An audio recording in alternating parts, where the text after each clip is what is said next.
It's a truth universally acknowledged that a grown woman in possession of a certain set of reproductive organs must be in want of a baby blanket, baby stroller, baby little machine that reads books to your babies like the storytime version of Hit Clips, baby developmental toys for every age of baby. Do you have a baby yet? Woman aged 27 to 35.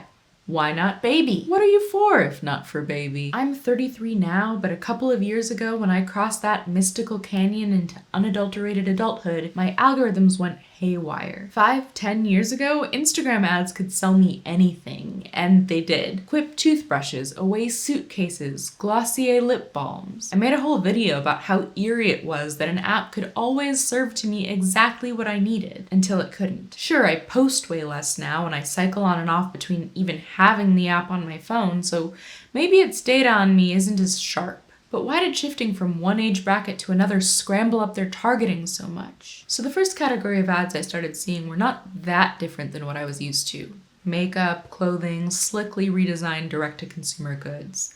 But less sneakers and suitcases meant for getting away, and more humidifiers and air conditioners meant for getting comfortable. These ads signaled to me how life was becoming emotionally simpler, but logistically more complicated. You suddenly want to stay home, they told me. You suddenly care about that home being nice. You still care about the clothes that you put on, but now you want them to telegraph your polish and confidence instead of your wildness and freedom. You watch architectural digest tours, and you want to do your makeup like 90s supermodels instead of influencer girlies. All these assumptions felt halfway right.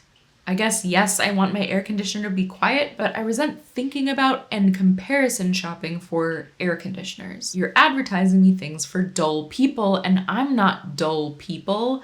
I want to be sold uniqueness and excitement, not appropriateness and conformity, even if you're trying to sell me the exact same thing. In his book Subprime Attention Crisis, internet ethics guy Tim Huang argues that programmatic advertising, that automated auction market that goes, who wants to advertise to female 25 to 35 New York, and spits me out a link to the highest bidding luxury electrolyte powder, isn't as all-knowing and accurate as it claims. For all our worries that our phones are listening to us and the products we view are following us around the web, they can't differentiate an actual consumer from an exploited click farm contractor. It doesn't know whether I'm actually looking at an ad or scrolling on by it as I read the article that it's embedded in. The platforms selling our attention to advertisers promise this super granular targeting data that can help an ad reach exactly the person who wants it. But these are more or less wild guesses based on some scraps of demographic data about what they think I want. Sometimes they get uncomfortably close. Like another category of ad that I get served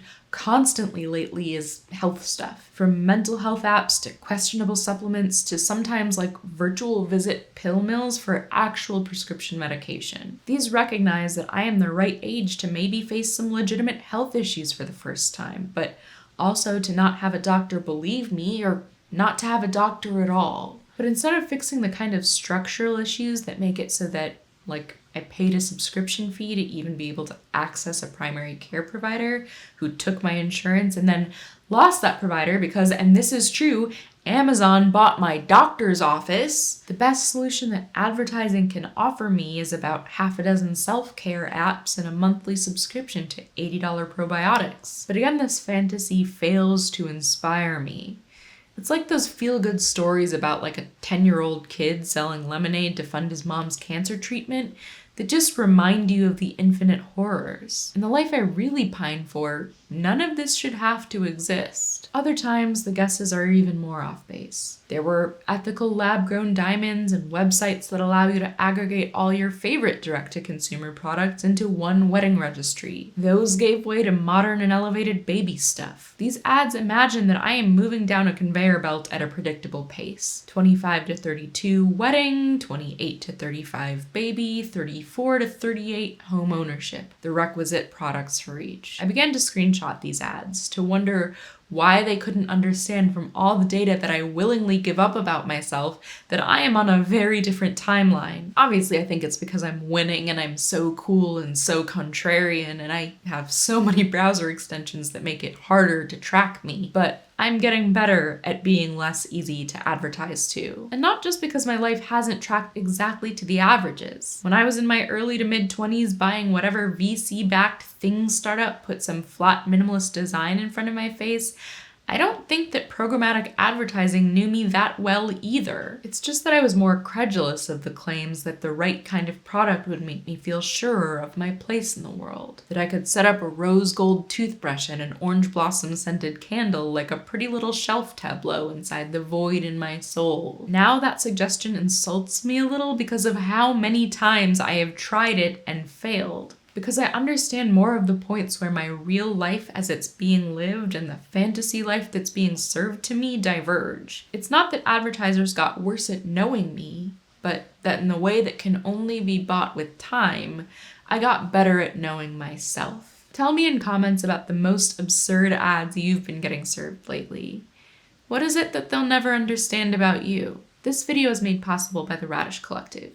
You can join them in keeping my videos SpawnCon free at patreon.com/ItsRadishTime. See you soon.